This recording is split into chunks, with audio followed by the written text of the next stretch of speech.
Hey everybody, it's me, John Lorden. Welcome to another episode of Brain Scratch Case Cracked for today, September 19th, 2017. Hope you're having a nice week so far. Before I get started, I have to give a special thank you to Brain Scratcher Richard, who helped research and co-write today's segment. So thank you so much for your help, Richard.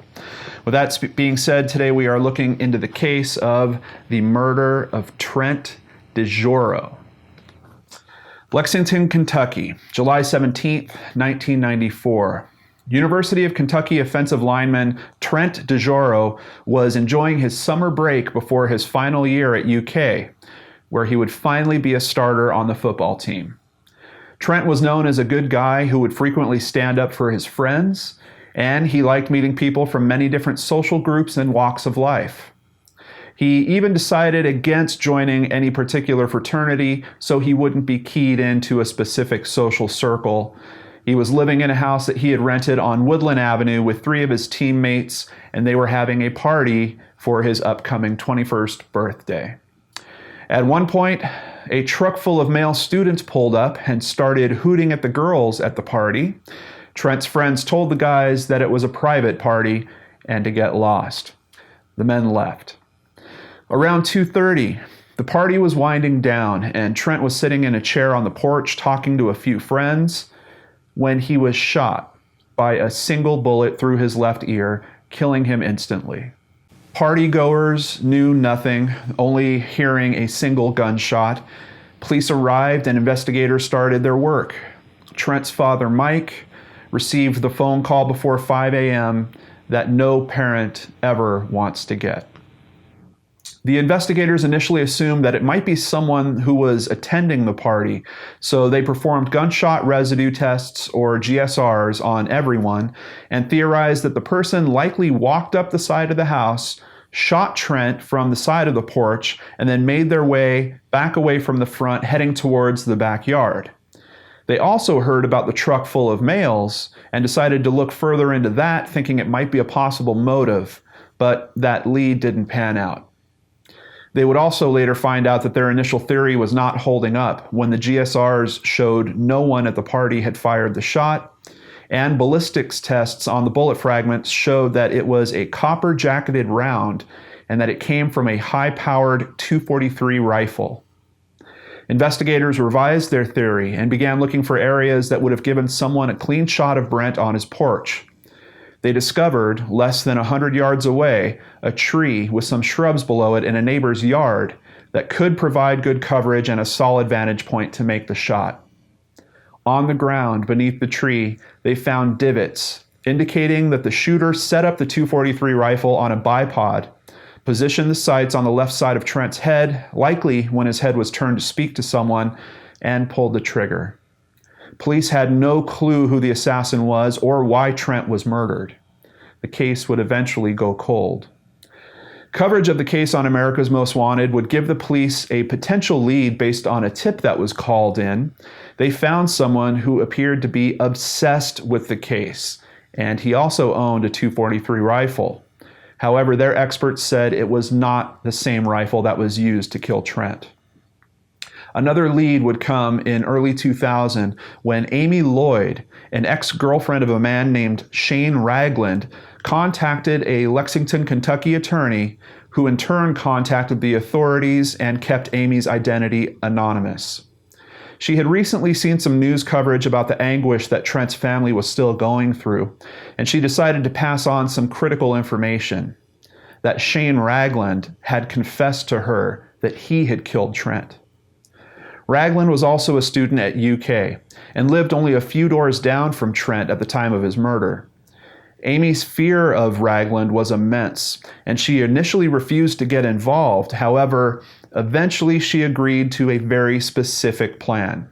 She agreed to rekindle her contact with Ragland, whom she had not seen since the end of college, by sending him an email. He replied, and eventually they got to speaking about meeting up in person. She told him that she was now living in a different area, but was planning on flying through and could arrange a layover at Bluegrass Airport. They met up in a lounge, had some drinks, and talked about the past. What Ragland didn't know was that she was wearing a wire, The lounge was under surveillance, and he was literally surrounded by undercover agents. In the conversation, she guided him to speaking about Trent's murder. And he stated he has regrets for what happened, but there was nothing that he could do. Towards the end of the conversation, Ragland became suspicious, specifically asking her, "You're not setting me up, are you?" She held it together to finish the conversation and got on her plane, but once again was in fear for her own safety. The motive to this case is nearly unbelievable. Ragland had told Trent and another friend of Trent's that he had slept with a fraternity president's girlfriend, a fraternity that Ragland would frequent since he had many friends that went there. The president heard about the accusation and confronted Ragland and barred him from coming to the frat house. Ragland initially blamed Trent's friend, and when Trent caught wind, he stepped up, as he was known to do, to defend his friend. He told Ragland that he was the one who told the fraternity president about Ragland's comment, and if Ragland had any issue with that, he should direct it at Trent. It appears that Ragland would take this issue to the extreme in how he handled it. He was probably too afraid to face the 245-pound football player face to face. Shane Ragland would be arrested on July 14th of the year 2000, nearly 6 years to the day of the murder. But Ragland was from a very wealthy and well-connected family. His father posted the $1 million bail and secured a top-notch defense team. In 2002, however, Ragland was still convicted of murder based in part on not only Amy's wire recordings, but an appearance that she would make on the stand, where she recalled the conversation of him initially admitting to the murder. The high-powered legal team set about getting the verdict overturned, and in 2007, they were successful when an appellate court ruled that the prosecution's gun expert was proven incorrect, making their testimony inadmissible. As a plea agreement, Ragland pled guilty to the weaker charge of manslaughter, admitting that he did actually shoot Trent, and received a sentence of time already served. Ragland would walk free in 2007. Doesn't really sound like justice was served in this case, but sometimes justice comes in different varieties. And as you'll see here with how Ragland's life continued, I think he's definitely getting a good dose of it. Trent's parents would sue Ragland in a wrongful death civil suit and win a verdict of $63.4 million. I saw an interview with Trent's father where he spoke about this, and of course that doesn't bring his son back, but he just wanted it to be clear that Ragland wouldn't be living this kind of higher lifestyle, buying nice cars for himself and things like that. So they essentially went after a large sum of money. Not long after, Ragland would move from Kentucky to Pennsylvania, where it's against the law to garnish income or assets for civil suit verdicts. I'll have to look into that more. That's the first time I've heard of that. But of course, this guy would find a loophole, probably given to him from his father or his father's legal team. However, Ragland would continue to be in constant legal troubles that his father's money and legal experts couldn't always get him out of.